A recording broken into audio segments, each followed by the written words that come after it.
bu doon benn jour lay am ci at mi dañ naan da ngeen koy préparé mais lii koo ni tous les jours la dina xalaataan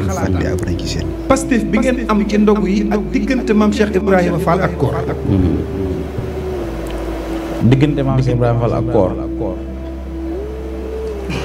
nett nañ ko ba tay xëy na du barab bi waaye nett nañ ko ba tay mooy li ma la waxoon léegi Cheikh Ibrahima li ko dal lépp da ko wàll ak njabootam ndax bi weeru koor jotee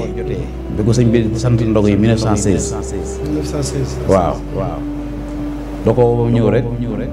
mu xam ne ko damay am gan te bëgg nga ganaleel ma ko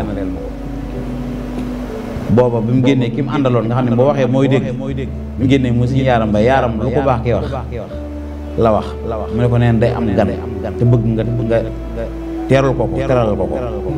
mu ne ko weeru koor lay wax mu ne ko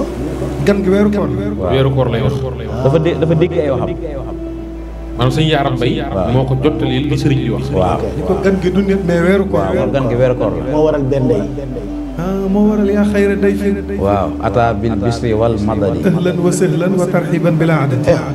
loolu moo Fall de ke doxoo de sëñ bi mën nga nag 45 nag sëñ moom gan la ko jàpp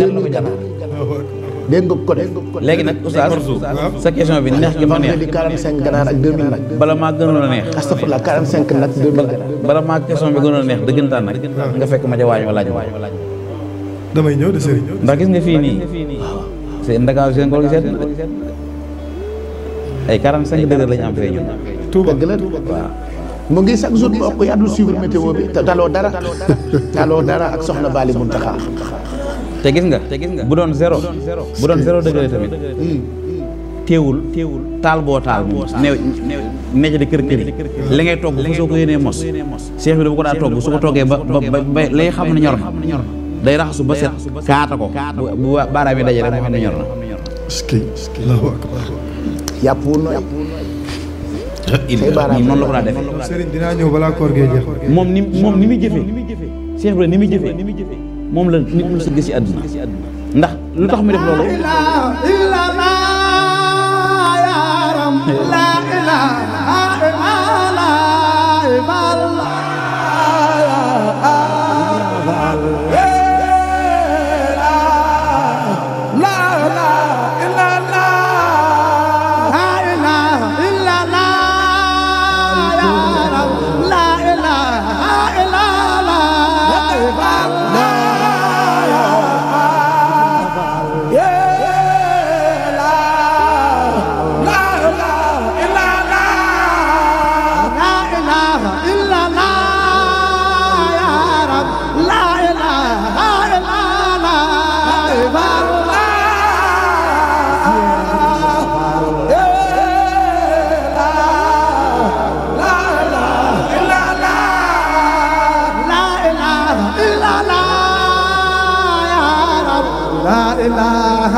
macha allah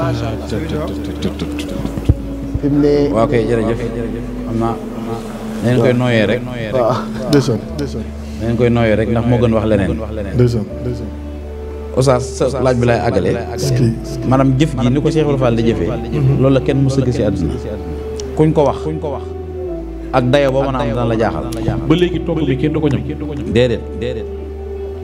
deesu ko ñam de ndax xam nga tax duñ ko ñam bañ a jox sëñ bi aw des boo ñamee des waaw boo ñamee des la boo ko ñamee des nga jox sëñ bi moo tax kenn du ko ñam dañ ko maanaam Pape boo dégg maanaam togg bi dañu koy togg ba mu ñor cey soo ko togg loo asal dañ koy togg ba mu ñor def ko ci bool yóbbul sëñ bi te kenn du ci ñam boo doon ñam ndax ñor naam ñoru nga ñam ko aw des nga jox sëñ bi caay léegi seet moom si Ibrahima Fall yàpp bi alaaj Pape ni muy xamee ne ñor na day raxasu ba set kaato ko bu ko dee coppet ñaari baaraam yi bu ñu dajee mën a ñor mu xam ne ñor na boo ko doon toggaloo Modou Fall xanaa ma ñam jeexal ko xanaa sëñ Moustapha kon maam Cheikh Ibrahima Fall université la koy yóbbu Sidi Birahim ñam wi neex na lool dafa am Cheikh Abdourahmane Fall yal na yàlla yeesal yéen radiyallahu anhu soxna Bali loolu la si Mountakha yàlla na fi yàgg te ànd ak wér. lakum la daal futuur wal liqaa yaa qawmi farxataani birtiqaa billaahi loolu la si bëgg kese bëggu ci leneen te fen li ci gën a xorom mooy Cheikh Ibrahima mu togg ba noppi ñu ne ko jox ko ñee ak gas ko suula moom la yemale te ndogu yi ku ñëw day gën a yow. ku ñëw day gën a yow mooy li ma la waxoon Cheikh Ibrahima moo waxoon soxna diw ni ko danga ko yóbbu ba ci sëriñ ak salaade ak si nañ ci tey de li ci gën a xorom nag mooy loolu ndax yàlla waxtu ne bu lay jëfloo jëf ji ngay jëf dalay nattu rek léeblookum ayyukum ahsanu ki naan la buubal fii mu set sottil fi ngay buub ko moom yàlla fi ngay sotti nag sën bi yàlla kon dalay nattu rek barakallah